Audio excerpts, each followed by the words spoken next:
پہلے ہوتی تھی ایک ٹرم سنتے تھے ناجائز اولاد، اب نیا ایک ٹرم آ گئی ہے ناجائز ایم این اے، اور یہ ناجائز ایم این اے کس کی اولاد ہیں؟ یہ اسٹیبلشمنٹ نے پیدا کیا ہے، اس کو پال پوس کے بڑا کیا ہے ہماری کرپٹ بیوروکریسی نے، اور اس کو مزید تعلیم و تربیت دی ہے اس کرپٹ اور ناجائز ایم این ایز کو، وہ دی ہے الیکشن کمیشن آف پاکستان نے۔ جس طرح الیکشن کمیشن نے کل فیصلہ کیا ہے، یہ آرٹیکل 6 تو چھوٹی بات ہے،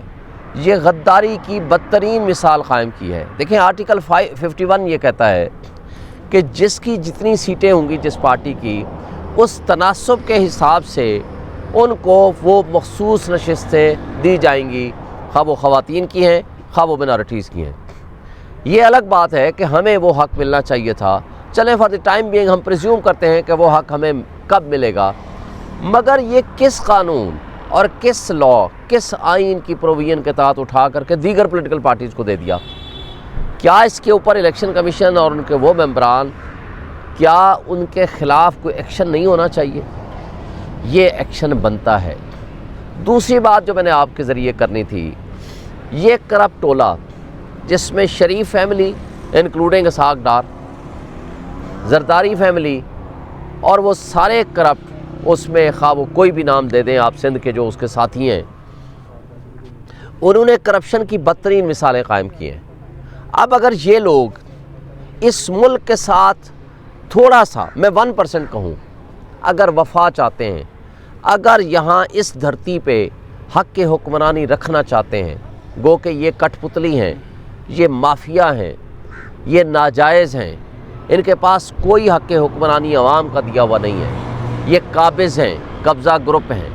ان کٹ پتلیوں سے میں کہنا چاہتا ہوں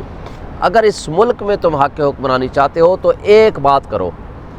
جو مال و متاع لوٹ مار کا اور منی لانڈرنگ کر کے یہاں سے ملک سے باہر لے گئے ہو، وہ پیسہ اپنے ملک میں لے آؤ، بے شک اپنے اکاؤنٹ میں لے آؤ۔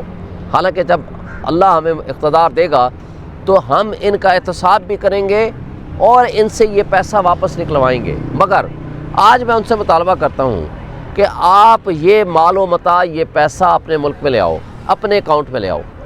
تاکہ یہاں پیسے کی سرکولیشن ہو، آپ کو لون ہی نہ لینا پڑے۔ اور اگر میں آپ کو گارنٹی دیتا ہوں یہ واقعتاً اس طرح جھوٹ نہ بولیں جس طرح مریم نواز وہ ڈاکو رانی نے بولا تھا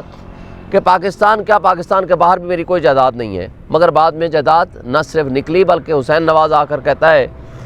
الحمدللہ یہ ساری پراپرٹیز ہماری ہیں۔ الحمدللہ نام ایسے لیتے ہیں جیسے جائز اپنے واقعی باپ کی اولاد میں سے یہ مال کمایا ہو۔ بھائی حرام کا پیسہ ہے، حرام کا مال ہے، آج تک آپ نے رسیدیں پیش نہیں کی، لیکن اس سب کچھ کے باوجود ایک ٹرینڈ چلاؤ۔ میں الیکٹرانک میڈیا سے تو شاید اتنی مین اسٹریم میڈیا سے توقع نہیں رکھتا، لیکن سوشل میڈیا سے میں زیادہ توقع رکھتا ہوں۔ یہ ٹرینڈ چلاؤ کہ جو اپنے آپ کو حق کے حکمرانی یا حق کے نمائندگی کے لیے پیش کرتا ہے، اس کی پہلی شرط یہ ہے کہ وہ ایفیڈیوٹ دے اور قسم اٹھائے،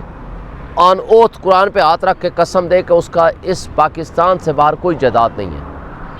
نہ انویسٹمنٹ کی صورت میں نہ پراپرٹیز کی صورت میں۔ اور جب تک یہ نہ دے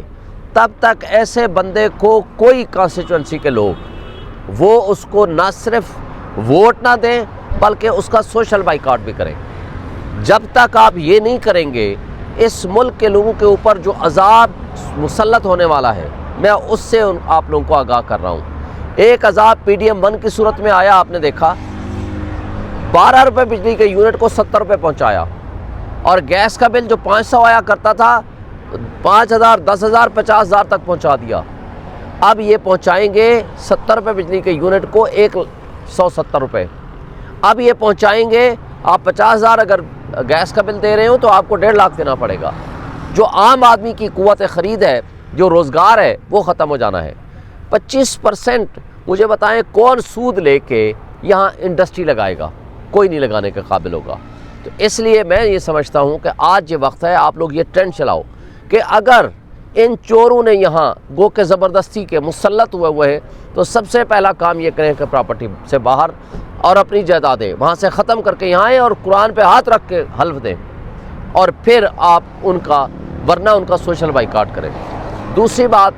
ہم یہ توقع رکھتے ہیں کہ اب یہ اسلام آباد ہائی کورٹ یہ انصاف دے، عمران خان کے خلاف یہ جو ناجائز مقدمات بنے ہیں جن کی کوئی حقیقت نہیں ہے، اور جو پراسیکیوٹرز تھے ان کو اٹھا کر کے عمران خان کا وکیل بنا کر کے الیکشن سے پہلے ان کو جو 30 سال 32 سال سزائیں دی گئیں، ان نہ صرف ان مقدمات کو، ان کو ججمنٹس کو ختم کیا جائے، بلکہ ان ججز کے خلاف ایکشن لیا جائے قانون کے مطابق، کیونکہ انہوں نے نہ صرف یہ کہ قانون کا مذاق اڑایا بلکہ پوری دنیا میں ہمارا ایک انصاف کا تماشا لگایا۔ میں اپنی سپریم کورٹ سے بھی پوچھتا ہوں، مجھے بتائیں ادھر ٹرمپ کو اجازت مل گئی ہے، وہ کیا ججمنٹ آئی ہے کہ بھائی ریاست کے عوام کا حق ہے کہ کس کو ہم نے منتخب کرنا ہے کس کو نہیں کرنا، اور انہوں نے کیا کیا، پارٹی کے آئین کو پاکستان کے آئین کے اوپر اوور اینڈ ابو اس کو حاوی کر دیا۔ تو کیا یہ نظام انصاف ہے ہمارے ہاں؟ اگر آپ انصاف کی توقع رکھتے ہیں، آپ انصاف کرنا چاہتے ہیں، تو خدا کے لیے صحیح معنوں میں انصاف کریں، اور کوئی معاشرہ انصاف اور قانون کے بغیر نہ چل سکتا ہے، نہ رہ سکتا ہے، اور نہ ترقی کر سکتا ہے۔ Thank you.